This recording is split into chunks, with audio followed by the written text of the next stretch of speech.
खुशामदीद news centre में आपका इस्तकबाल है। मैं हूं आपके साथ अतिया मुजीब। रोजाना इस प्रोग्राम के जरिए कुछ बड़ी खबरें होती हैं, उसके साथ आपको रूबरू करवाने की पूरी कोशिश करवाते हैं और आज वो कौन सी बड़ी खबरें रहने वाली उस हवाले से भी आपको जानकारी देंगे और इसके अलावा 10 बड़ी हेडलाइंस की तरफ भी रुख करेंगे। और आज हमारे साथ कौन सी वो बड़ी खबरें रहने वाली उस हवाले से आपको बताएंगे, जहां पर सबसे पहले 13 जनवरी को पीएम मोदी कश्मीर का दौरा कर सकते हैं। इस हवाले से क्या कुछ खास रहेगा वो भी जानकारी आप तक पहुंचाने की पूरी कोशिश करेंगे।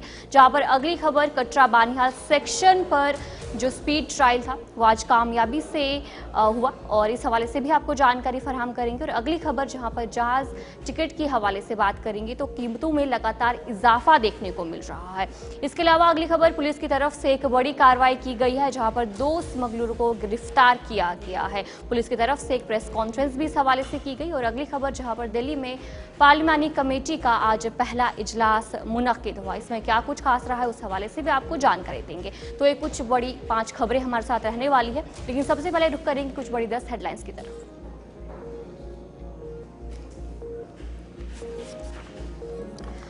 तेरह जनवरी को पीएम मोदी का दौरा मुतवक्का, जेडमो टनल का करेंगे इफ्तिताह। रेलवे ने जम्मू कश्मीर की सर्दियों के लिए तैयारियां, खसूसी वंदे भारत ट्रेन की निकाब कशाई। उम्मीद है कि कश्मीर रेल सर्विस भी 26 जनवरी से शुरू होगी, मियां अल्ताफ का बयान। वादी कश्मीर का हवाई सफर हो रहा है महंगा, बैनुल-अक़वामी परवाजों का किराया कश्मीर के मुकाबले बहुत कम। श्रीनगर में मंशियात स्मगलिंग के बड़े रैकेट का किया पर्दाफाश, 8 किलो हेरोइन बरामद, 2 गिरफ्तार, पुलिस ने दी जानकारी। वन नेशन वन इलेक्शन पर मुश्तरका पार्लिमानी कमेटी का आज पहला इजलास, 2 बिलों पर हुई बहस। आसाम में कोयला कान में फंसे 9 में से 1 मजदूर की मौत, रेस्क्यू ऑपरेशन जारी। सीएम हाउस में दाखिल होने से रोके जाने पर आप लीडरान का एहतजाज, बीजेपी पर किया जवाबी हमला। शुमाली हिंद में शदीद ठंड और कोहरे का सितम जारी, दिल्ली में सर्द के पेश नजर येलो अलर्ट जारी। नेपाल तिब्बत जिलजिले की सबब जान गंवाने वालों की तादाद 126 हुई, 188 जख्मी, बड़े पैमाने पर तबाही।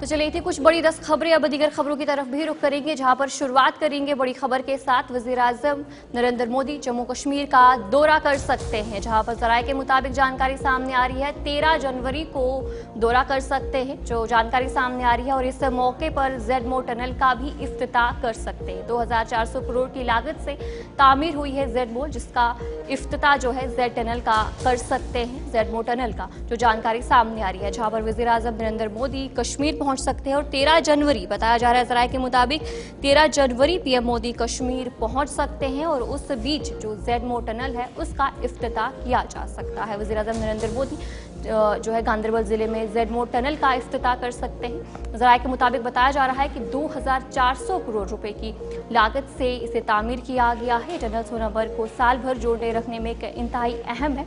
सोनामर्ग शदीद बर्फबारी की वजह से अक्सर सख्त सर्दियों में राब्ते से कट जाता है।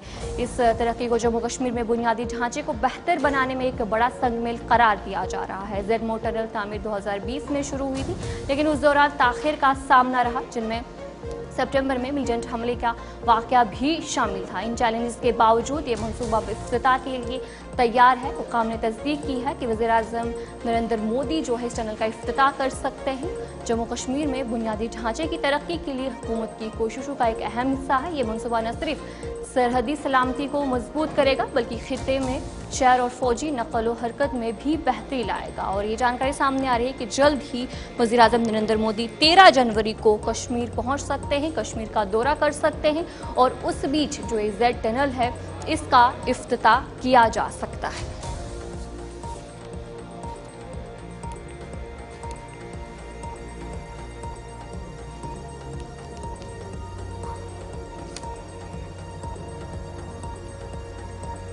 तो चलिए अब आगे बढ़ जाएंगे, जहां पर कटरा बानिहाल सेक्शन पर हतमी जो स्पीड ट्रायल टेस्ट था वो आज कामयाब हुआ। कटरा रेलवे स्टेशन से सुबह 11:30 बजे रेल रवाना हुई और रेल जो है 11 बजे बानिहाल पहुंची। Trial commissioner of railway safety की ज़ेरे निगरानी में अंजाम दिया गया और ये ट्रायल जो है कामयाबी से मुनक्किद हुआ है। कटरा बानिहाल सेक्शन पर जो ये फुल स्पीड ट्रायल था वो कामयाबी से मुनक्किद किया गया। कटरा रेलवे स्टेशन से सुबह 11:30 बजे रेल जो है वो रवाना हुई और रेल 1 बजे के करीब बानिहाल पहुंची। Trial commissioner of railway safety की निगरानी में मुनक्किद हुआ, जो कि कामयाबी से मुनक्किद किया गया। उधमपुर श्रीनगर बारामूला रेल लिंक, जिसे USBRL भी कहा जाता है, इस प्रोजेक्ट के कटरा बानिहाल सेक्शन पर हतमी फुल स्पीड ट्रायल कामयाबी से मुकम्मल किया गया। ये trial commissioner of railway safety Dinesh Chandra Deshwal की ज़ेरे निगरानी में अंजाम दिया गया और बताया जा रहा है कि कटरा रेलवे स्टेशन से रोज सुबह 11:30 बजे ट्रेन रवाना हुई, जो 1 बजे के करीब बानिहाल पहुंची। याद रहे कि रेलवे जल्द ही श्रीनगर से कटरा वंदे भारत एक्सप्रेस ट्रेन शुरू करने वाला है, जिसका रास्ता तकरीबन 100 किलोमीटर पर मुश्तमिल होगा और ये सफ़र 2 घंटे और 30 मिनट में मुकम्मल होगा। वज़ीर आज़म नरेंद्र मोदी ने जो है पहले भी जम्मू रेलवे डिवीज़न का जो वर्चुअली इफ्ताह किया और इसके बाद शुमाली रेलवे ने इस रूट के लिए ट्रेन के औकात का भी ऐलान किया, जिसके मुताबिक वंदे भारत एक्सप्रेस ट्रेन जो है कटरा से सुबह 8:10 पर रवाना होकर 11:20 बजे जो है श्रीनगर पहुंचेगी और कश्मीर रेल सर्विस 26 जनवरी का आगाज़ मुतवक्का है। और आज कटरा बानिहाल सेक्शन पर जो हतमी फुल स्पीड ट्रायल था वो कामयाबी से मुनक्किद किया गया और इसी पर मज़ीद तफसीलात दे रहे हैं हमारे नुमाइंदे आरिफ वहीद। USBRL प्रोजेक्ट के हवाले से अगर हम बात करेंगे तो रेलवे अथॉरिटी की जानिब से जहां पर समय समय से बानिहाल से लेकर कटरा या रियासी के सेक्टर्स में जो सेफ्टी मेजर्स लिए गए, commissioner safety for railways Dinesh Chandra Deshwal की सरबराही में जो है तकरीबन पिछले कई महीनों से जो है ये सिलसिला चला आ रहा है, या अगर यूँ हम कहें कि पिछले साल से जो है ये ट्रायल रन का सिलसिला जो है वो लगातार देखने को मिला। लेकिन आज यहाँ पर ऐसा पूरा लग रहा है कि जो ख्वाब जो है वो शर्मंदे ताबीर होता हुआ दिख रहा है कि आज आखिरी ट्रायल रन जो है वो कटरा से बानिहाल की ओर जो है उसको मुकम्मल किया गया। हर एतबार से अगर देखें तो एक कामयाब ट्रायल रन जो ऐसे माना जाता है और यहाँ पर जिस तरह से सरकारी सतह पे अगर हम माने तो इसमें जो है सरकार एक इनिशिएटिव ले रही है कि सफ़र के हवाले से लोगों को बड़ी राहत जो है मिलनी चाहे यूटी जम्मू कश्मीर के साथ साथ जो है मुल्क की सतह पे लोगों को अब इस चिलय कलान का जो आज मौसम चल रहा है या अगर मुस्तकबिल में और बर्फबारी होती है, ट्रेन सर्विस जब इस पटरी पे दौड़ेगी तो लोगों को जो है एक बड़ा फ़ायदा और टूरिस्ट को जो है एक बड़ा फ़ायदा जो है वो आने वाला है। कहीं ना कहीं पे जहाँ पर सरकारी सतह की अब बात करें तो कल से ही बानिहाल के अंदर जहाँ GRP की बात करें, RPF की बात करें, रेलवे अथॉरिटी की बात करें तो पूरी तरह से जो है वो तमाम तर तैयारियाँ मुकम्मल की गई और आज की डेट में जो है यहाँ कटरा से लेकर बानिहाल तक जो ट्रेन है, जो आखिरी ट्रायल है 110 की स्पीड से ये ट्रेन बानिहाल तक पहुंची और लोगों के चेहरों पे जो है रेलवे अथॉरिटी के साथ साथ जो है मकामी सतह पे लोगों के चेहरों पर भी जो है खुशी जो है वो साफ जाहिर हो रही है। इस वक्त भी अगर देखें तो इस रेलवे पटरी पे जो ट्रैक पे जो है यहाँ जो लोकल सतह से बानिहाल से कश्मीर की ओर जो ट्रेन सर्विस चल रही है तो यहाँ पर इस वक्त भी पैसेंजर्स इंतजार में है। क्योंकि अगर हम देखें तो कभी कभार जब जम्मू श्रीनगर कौमी शाहराह पे ट्रैफिक जामिंग रहती है, लेकिन ट्रेन सर्विस से जो है लोग बआसानी सफ़र करते हैं और आज की डेट में यहाँ पर इसे आखिरी ट्रायल रन माना जा रहा है और वो दिन दूर नहीं जिस तरह से प्रधानमंत्री श्री नरेंद्र मोदी ने जो है आज वर्चुअली जो है यहाँ जो रेलवे डिवीज़न का इफ्तिताह भी किया, तो उसके साथ साथ में अगर हम बात करें तो ये ख्वाब जो है शर्मंदा ताबीर होता हुआ दिख रहा है कि जहाँ पर वंदे भारत लोग जो है एक नाम सुनते थे इस यूटी जम्मू कश्मीर के अंदर, तो अब वो दिन दूर नहीं जब लोग वंदे भारत में बैठकर जो है वादी कश्मीर श्रीनगर से मुल्क के मुख्तलिफ हिस्सों में सफ़र करेंगे और उसके साथ साथ और जो एडिशनल ट्रेन है वो भी मुल्क के मुख्तलिफ हिस्सों से जो है वादी कश्मीर या जम्मू कश्मीर में भी जो है पटरी पे दौड़ती हुई नजर आएंगी। और यहाँ पर सरकारी सतह पे अगर देखें तो सरकार का ये मानना है या रेलवे अथॉरिटीज़ का कि लोगों के सफ़र में और ज़्यादा आसानी जो है कम समय में किस तरह से जो है उनको डेस्टिनेशन तक पहुँचाया जाए या लोगों को ज़्यादा किस तरह से कनेक्ट किया जाए, तो ये आज आखिरी ट्रायल रन से जो है ये चीज़ साबित हो गई। तो मुस्तकबिल में लोगों को ट्रेन सर्विस के हवाले से एक बड़ी आसानी देखने को मिल सकती है। कैमरा पर्सन शाहनवाज के साथ आरिफ वहीद, गुलिस्तान।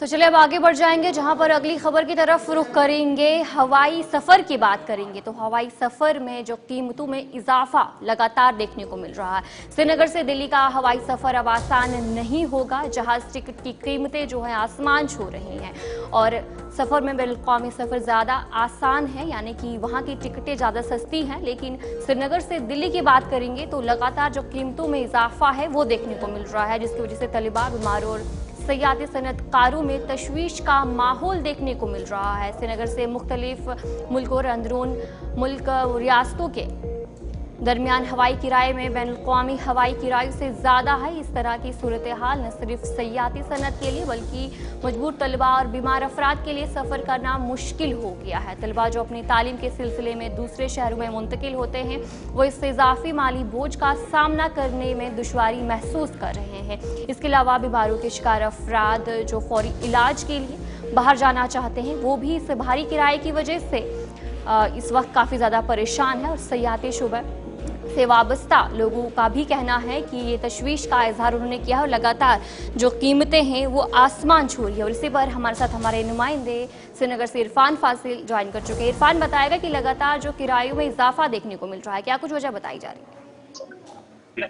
देखिए, जहां तक एयरलाइंस के टिकट्स को लेकर मैं बात करना चाहूंगा, it's a big hammer, no doubt about it कि हर साल इस कैपिंग की बात की जाती है, टिकटिंग को कैपिंग के मामला को लेकर बात की जाती है। चाहे वो टायोप की मैं बात, आयोटा की बात करूंगा या टाई की मैं बात करूंगा, जितने भी यहाँ पर टूर एंड ट्रैवल से रिलेटेड जितने भी यहाँ पे एसोसिएशन है, उनका मानना है कि हमेशा हर साल एयरलाइंस की मात और उसका नुकसान ट्रैवल डेट को लेकर होता है, टूरिज्म को लेकर होता है। अक्सर पेशे ये चीज जो है विंटर्स में हमने देखने को मिली है। साथ ही साथ आज की बात करेंगे, वेबसाइट्स के जरिए अगर मैं टिकट को लेकर ही इंक्वायरी करूंगा, जहां पहले पेज पे कुछ और इंक्वायरी है, उसके बाद जब आप टिकटिंग प्राइस पे क्लिक करते हैं, बाद में दूसरे पेज पे जो वेब लैंड हो जाता है वहां का प्राइस जो है वो अलग से ही दिखना हो जाता है। यानी मैं कह सकता हूं कि 6000 से लेकर 10,000 पे बात आ गई है। यानी डोमेस्टिक टिकट इस वक्त अगर देखें तो 10,000 के करीब, वही टिकट जब आप इंटरनेशनल ट्रैवल करते हैं जहां पर 10 से 15,000 का खर्चा है, दिल्ली से कश्मीर की टिकट इस वक्त 10,000 तक पहुंच चुकी है। यानी कहीं ना कहीं ये चीज जो है हर साल देखने को मिलती है। जबकि फिजाई राब्ता तो ठीक है, हवाई राब्ते को लेकर भी मैं बात करूंगा, मगर इसके साथ साथ जो जहां गाड़ियों के हवाले से, ट्रांसपोर्टेशन के हवाले से, नेशनल हाईवे के हवाले से कोई ऐसी खबर नहीं है कि बंद हो गई है, रास्ता बंद हो गया जिसकी वजह से एयरलाइंस की डिमांड पड़ेगी। जहां नेशनल हाईवे भी चल रहा है, गाड़ियां भी चल रही, मगर उसके बावजूद भी आप देखिए कि कितना बड़ा हैमर है और इस पर हर कोई बात कर रहा है। अच्छा इरफान, जिस तरीके से सर्दियां भी है और लगातार सयाहों का रश देखने को मिलता है, कश्मीर की तरफ सयाह पहुंचते हैं, तो उनकी तरफ से क्या कहा जा रहा है? होटल इंडस्ट्री हो या टूरिस्ट इंडस्ट्री हो, ये दोनों जो है ये कंपैरेटिवली नॉमिनल होगा तभी एक ट्रैवल को फायदा मिलता है, टूरिज्म को फायदा मिलता है और होटलियर को फायदा मिलता है। आजकल के टाइम में सिर्फ होटलियर्स का ये मानना है कि कैंसिलेशन चल रही है, जो बुकिंग थी वो भी कैंसिल होगी। उसकी बड़ी वजह यह है कि टिकट के दाम एयरलाइंस के इतने बढ़ गए हैं कि अब पैकेज से ज्यादा महंगा टिकट हो गई है। तो कैसे होगा ये सारी चीजें मैनेज? और दूसरी बात यह है कि पार्लियामेंट्री कमेटी को लेकर मैं बात करूं या खासतौर पर सिविल एविएशन के साथ जब इस मामले को उठाया जा रहा है, पिछले 2-3 बात की जा रही है, तो अभी तक इसकी कैपिंग क्यों नहीं हो पा रही है? दुबई का एयर फेयर 20,000 में रिटर्न है, अब दिल्ली का, श्रीनगर का फेयर 10,000 का है। अब देखिए, डोमेस्टिक से लेकर इंटरनेशनल का सफर सस्ता है, डोमेस्टिक महंगा है।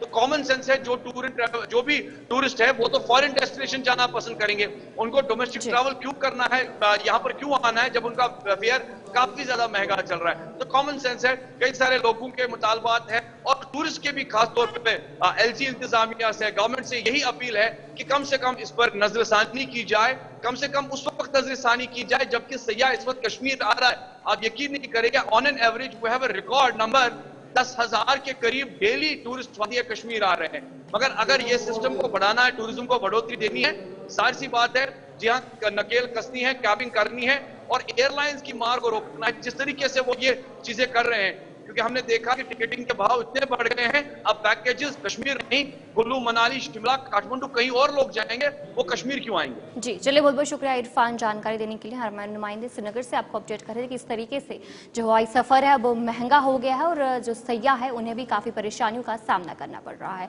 तो चलिए, न्यूज सेंटर में खबरें और भी जारी रहेंगी। फिलहाल एक छोटे से ब्रेक। बड़ी खबर की तरफ रुख करेंगे जहां पर श्रीनगर पुलिस को एक बड़ी कामयाबी जो है वो आज हासिल हुई। इस हवाले से एसएसपी की तरफ से एक अहम कॉन्फ्रेंस भी की गई जहां पर 2 अहम स्मगलरों को गिरफ्तार किया गया है और साथ ही साथ 8 किलो जो हीरोइन है वो भी बरामद की गई है और जहां पर पुलिस की तरफ से एक बड़ी कामयाबी की गई और एसएसपी इम्तियाज हुसैन की जानिब से एक प्रेस कॉन्फ्रेंस की गई और जिस दौरान उन्होंने कहा कि श्रीनगर पुलिस ने मंशियात की स्मगलिंग के खिलाफ कार्रवाई करते हुए 8 किलो हीरोइन जब्त की है और 2 मंशियात फरोशों को गिरफ्तार भी किया है। गिरफ्तार होने वालों की शनाख्त अनीस एजाज जवान और जाहिद अहमद शेख के बतौर हुई है और दोनों का ताल्लुक कुपवाड़ा से है। पुलिस की तरफ से कहा गया और पुलिस ने मुकदमा दर्ज कर तहकीकात भी शुरू कर दी है और अवाम से दरख्वास्त की है कि वो मंशियात की स्मगलिंग या मुश्तबा सरगर्मियों के हवाले से पुलिस को जानकारी दे। एक अहम कार्रवाई पुलिस की तरफ से की गई और इस हवाले से एसएसपी की तरफ से श्रीनगर में जो प्रेस कॉन्फ्रेंस है वो की गई।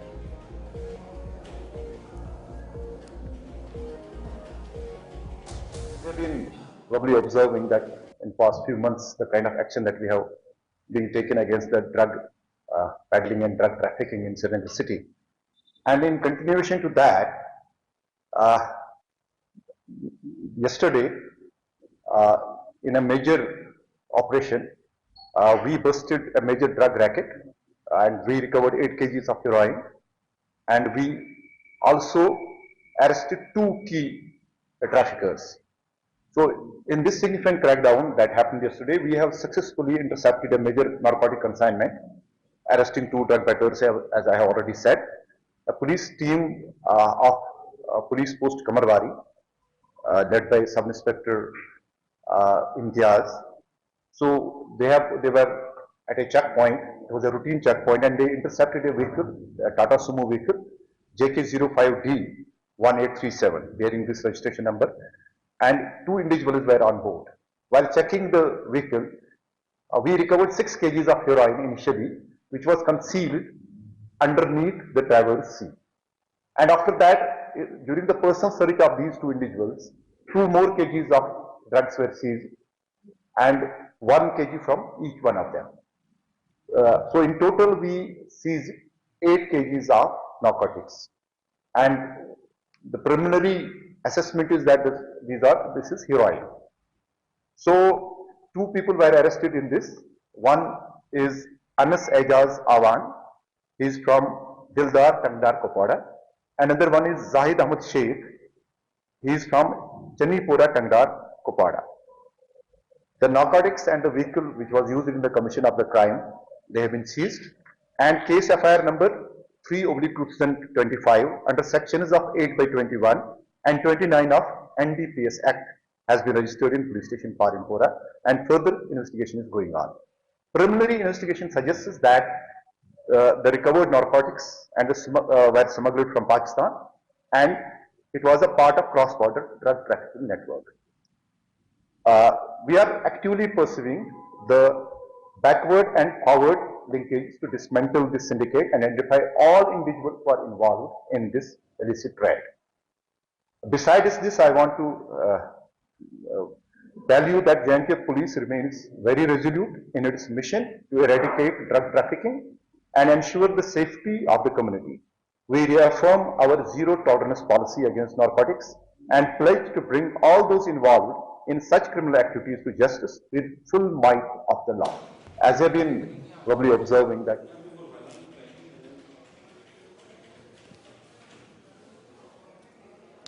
तो चलिए अब आगे बढ़ जाएंगे जहां पर दिल्ली में पार्लिमानी कमेटी का पहला इजलास आज मुनक्किद हुआ। 1 नेशन 1 इलेक्शन पर इजलास मुनक्किद किया गया और आज दिल्ली में इजलास हुआ और जेपीसी के सदारत रुकन पार्लिमान पीपी चौधरी ने इसकी सदारत की और नई दिल्ली में ये 1 नेशन 1 इलेक्शन के हवाले से जो आज अहम इजलास है वो मुनक्किद किया गया।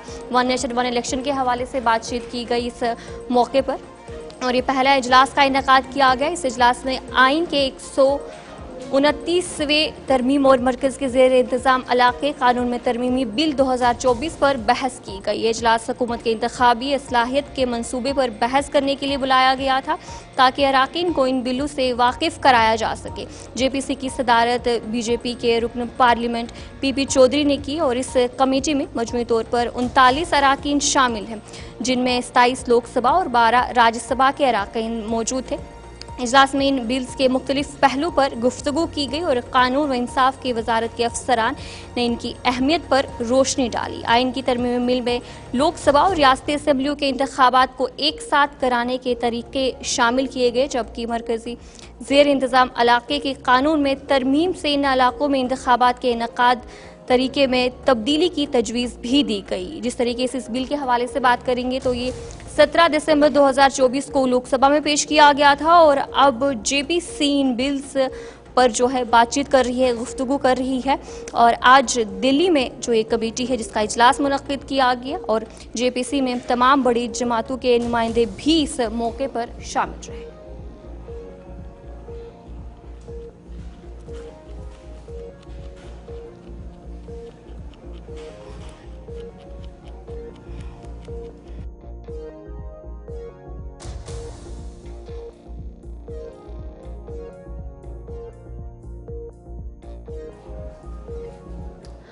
8 साल के बाद JMC जम्मू में चोपड़ा नर्सिंग होम की इमारत तैयार हुई है और इसे जल्द जम्मू की आवाम के लिए वक्फ किया जाएगा। और चोपड़ा नर्सिंग होम की nodal officer doctor Shaista Gani ने इस मौके पर बात की। उन्होंने कहा कि नर्सिंग होम मुकम्मल तौर पर तैयार हो चुका है और इसे बहुत जल्द आवाम के हवाले कर दिया जाएगा।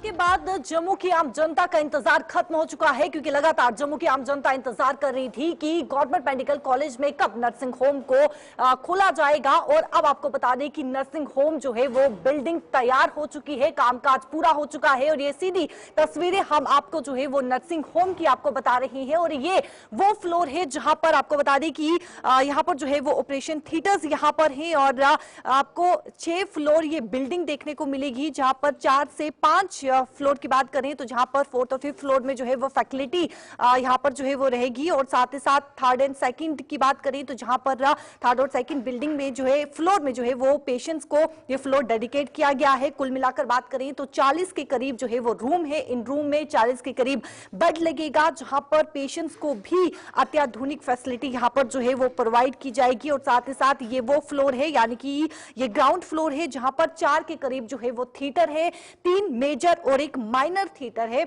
और देखिए आप जिस प्रकार से लगातार आम जनता जो है वो इंतजार कर रही थी कि कब यहाँ पर नर्सिंग होम जो है वो खोला जाएगा, यानी कि इस बिल्डिंग की जो है वो शुरुआत होगी, क्योंकि काफी लंबा समय हो चुका था और अब ये बिल्डिंग पूरी तरीके से तैयार हो चुकी है। अब देखिए थिएटर यहाँ पर जो है वो पूरी तरीके से यहाँ पर जो है वो काम जो है वो इसका देखने को मिलेगा। और कामकाज की बात करें तो काम पूरी तरीके से मुकम्मल हो चुका है और कुछ ही समय के बाद आप देखेंगे नर्सिंग होम में जो है वो पेशेंट आना भी शुरू हो जाएंगे। अत्याधुनिक फैसिलिटी है यहाँ पर। पेशेंट्स की जो अटेंडेंट है, पेशेंट के साथ जो अटेंडेंट यहाँ पर पहुंचेंगे उनके लिए भी फैसिलिटी यहाँ पर दी जाएगी। लेकिन खासतौर पर मैं आपको बता दूं कि ये जो है वो पेड रूम रहने वाले हैं। कितना रेंट है वो फिलहाल डिसाइड किया जाएगा, लेकिन जो इंतजार किया जा रहा था, जम्मू की आम जनता जो इंतजार कर रही थी, वो इंतजार जो है वो खत्म हो चुका है। हमारे साथ नोडल ऑफिसर नर्सिंग होम की शाइस्ता गनी इस समय हमारे साथ मौजूद है। मैम, जो रूम यहाँ पर बनाए गए हैं इसमें क्या कुछ जो है वो फैसिलिटी प्रोवाइड है? देखिए, जो ये रूम है ये पर पेशेंट आपको रूम मिलेगा with attached washroom facility. Rooms में आपको पेशेंट के लिए प्रॉपर नए सारे बेड्स हैं, सोफा कम बेड्स हैं, चेयर्स हैं और सेंट्रलाइज हमारे पास एयर कंडीशनिंग है और हॉट एंड कोल्ड और सेंट्रलाइज सक्शन और सेंट्रलाइज ऑक्सीजन है। तो जितने भी हमें लगता है कि अप्रोप्रिएटली पेशेंट को फैसिलिटी चाहिए वो सब प्रोवाइड की गई है चोपड़ा नर्सिंग होम्स के रूम्स में पेशेंट के। तो चलिए न्यूज सेंटर में इतना ही। अभी के लिए मुझे दीजिए इजाजत और आप बने रहे गुलिस्तान न्यूज के साथ।